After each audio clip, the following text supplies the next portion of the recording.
Welcome back to another episode of House of the Dragon. Well, it finally happened, the big time skip. Unlike the nearly real-world timeline of its parent show Game of Thrones, House of the Dragon allows huge spans of time to go by between one episode and the other. 6 months separate Queen Aemma's horrifying death in Episode 1 from King Viserys' decision to marry young Lady Alicent in Episode 2. By the time we meet Alicent as Queen in Episode 3, her firstborn, Aegon, is already a toddler. Time skips just got larger and larger from episode to episode. Fans knew that there was a 10-year jump waiting for them in the middle of the season.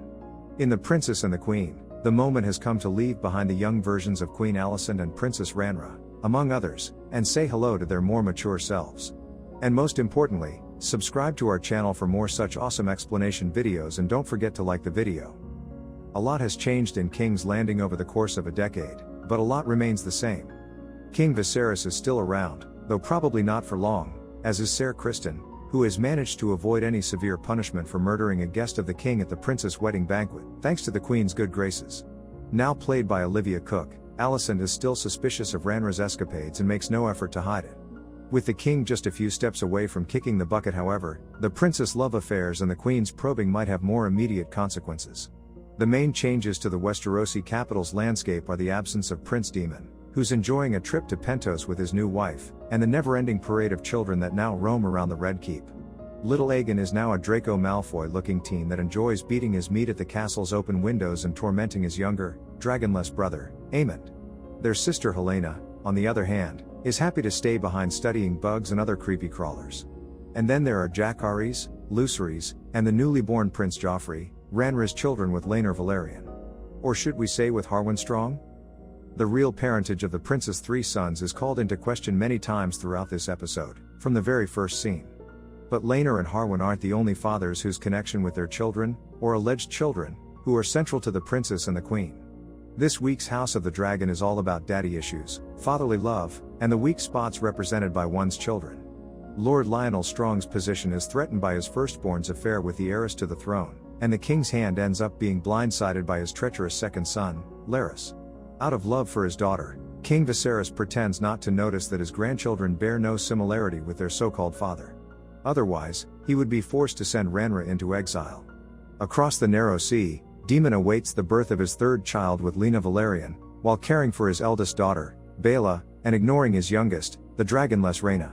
The story begins with Princess Rhaenyra giving birth to her 3rd son, named Joffrey in honor of Laena's deceased lover.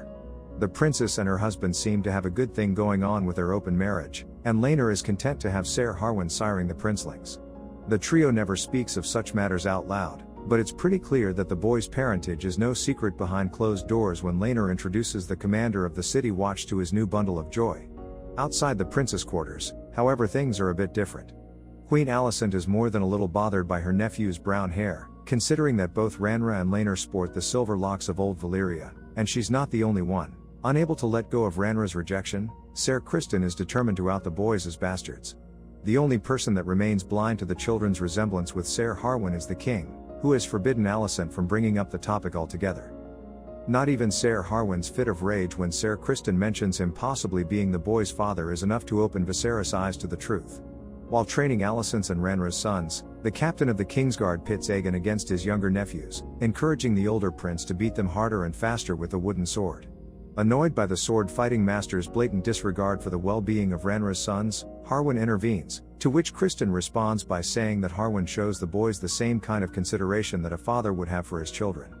This is enough to send Ser Harwin's fists flying to Ser Criston's face, giving him a beating that sadly, was not as violent as the one Ser Criston gave poor Joffrey back at the banquet. The attack costs Harwin his position in the city watch and has his father asking the king to relieve him of his duties as hand.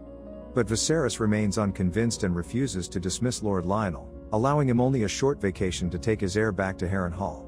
It's Lord Lionel's way of keeping his beloved son away from all that Targaryen mess. Alas, tragedy awaits them at the end of their journey, but more on that later.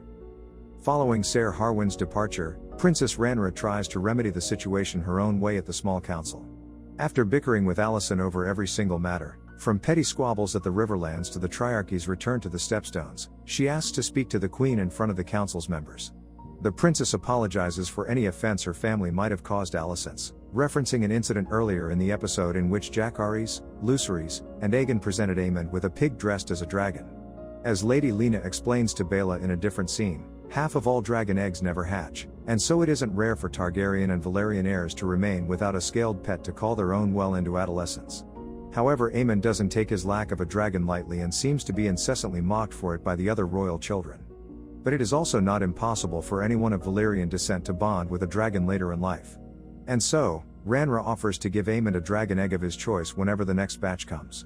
She also proposes a betrothal between Jacares and Helaena, much to the king's joy. Queen Alicent, on the other hand, isn't impressed and all but declines the offer, prompting Rhaenyra to return with her family to Dragonstone. Alicent vents her frustration with Rhaenyra and Viserys to another friend she made last week. Ser Larys, Lord Lionel's club-footed son who had a lot to say about the prince's choices of tea. She complains about Lord Lionel's cowardice in telling the king the hard truths he needs to hear and laments her father's absence. Ser Larys comes to the aid of his friend. He puts together an army of criminals with their tongues cut out and sends them to burn down Harrenhal with his father and brother inside. Since the seat of House Strong is known for being cursed, no one will bat an eye when they hear about yet another tragedy at the wretched castle, he explains to a horrified Alicent, who again never asked for any of it. Lord Lionel and Ser Harwin aren't the only characters to go out in flames in this episode of House of the Dragon. All the way over in Pentos, Daemon and Laena debate whether they should return to Westeros or stay put and serve as Prince Reggio's virtual dragons for hire. Disillusioned with the way things turned out for him in Westeros. You know, with how he killed his first wife for nothing at all. Daemon wants to stay behind, but Laena wishes to raise her daughters at Driftmark. Unfortunately, she will never get to see her childhood home again, even though Daemon will eventually concede to returning to Westeros. During her stay at Pentos, Laena goes into labor, but the baby won't come out. Doomed to die in childbirth, and not the dragon rider's death that she wished for, Laena storms off in search of her dragon. After uttering the word Dracarys various times in tears, she is burned to death, leaving Daemon to decide the fate of Rhaena and Baela. R.I.P., Westeros' most gorgeous dragon lady. Seriously, Nana Blondell looks like a Disney princess with that dress and that wig.